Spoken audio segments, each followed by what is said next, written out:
She only sang to the broken-hearted, and I was the only fool desperate enough to listen. The first time Daniel heard the song, he was standing at the edge of the pier, soaked in grief, watching the waves swallow the last of the sun. His fiancée, Harper, had died 3 weeks ago in a car accident. He hadn't smiled since. Hadn't really slept. The only thing that called to him now was the sea. That night, as the wind howled and the townspeople shuttered their windows, Daniel heard it, soft, aching, ancient. A melody drifting across the waves, sad and sweet like a lullaby for the damned. He followed it, barefoot, past the rocks, ignoring the icy spray that clawed at his skin. They warned him later. Everyone in the town knew the legend. The Siren of Havensmouth Bay. She didn't lure sailors to their deaths. No, she sang only to those drowning on the inside. And Daniel was drowning. The next day, he couldn't shake it. The music clung to his chest like a heartbeat that wasn't his.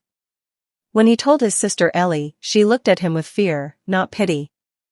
They say if you hear her song more than once, she marks you. Marks me for what? To take your pain. And give you hers. Daniel tried to move on. He started going back to work at the harbor, tried eating again. But every night, he found himself pulled to the water, hypnotized. And each time, he heard her voice clearer. Sometimes, he swore he saw a figure sitting on the rocks, hair like seaweed, eyes glowing in the moonlight. He didn't run. He wanted to know her. He needed to. Her name was Lasara. And she wasn't a monster. She was a curse. Bound to the waters since the 1700s, Lasara was once a woman betrayed by the man she loved, a whaler who left her pregnant and penniless before vanishing into the Atlantic. She threw herself into the sea that winter, but the sea didn't take her gently. It made her into something else. Something eternal.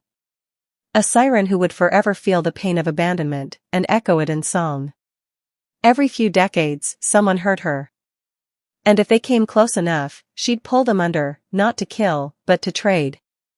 Daniel didn't fear her. Not anymore. He began talking to her on the rocks. She didn't always respond. Sometimes she only watched him, eyes shimmering with sorrow. But in her silence, he found understanding. In her presence, he found someone who hurt like he did. And so he made a choice, let me take your curse. She tried to warn him. Once the curse passed, there was no going back. He'd sing for the lost. For the grieving. For the broken. And he'd live forever, but never again be able to love or be loved. But Daniel had already buried his heart with Harper. He wanted to trade his pain. To carry someone else's, if it meant letting go of his own. The ritual was done beneath a blood moon.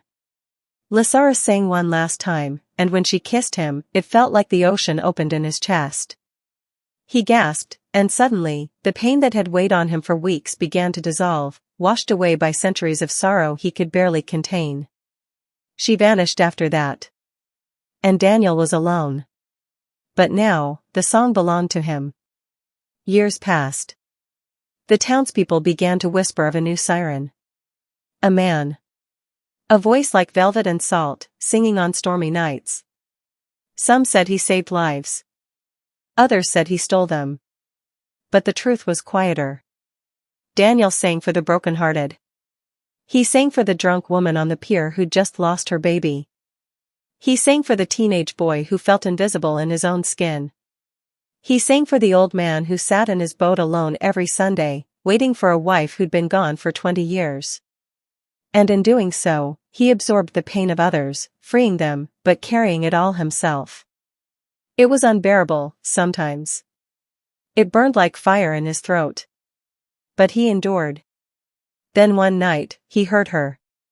A woman standing on the rocks, shaking with grief, her scream nearly silent from crying too hard. Her name was Claire, and she'd lost her brother to suicide. She wasn't trying to die. She just didn't know how to live. Daniel sang. And for the first time in decades, he felt something break. She heard him. Not just the song. Him. She found him the next morning on the beach, half buried in seaweed, looking older than his years, exhausted. But she didn't run like the others. She knelt beside him. "You're hurting," she said. And Daniel wept. Because in all his years of giving, no one had ever said that. The curse wasn't broken. But something shifted. Claire began visiting the shore. Talking.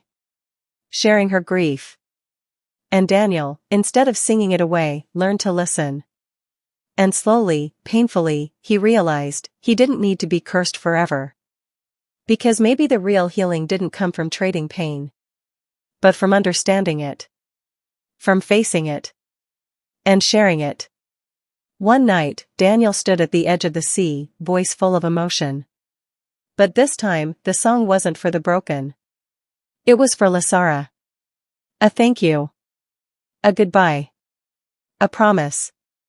He placed a seashell on the shore, the same one he once found on her rock. As the tide swept it away, the curse loosened its grip. Daniel turned away from the ocean.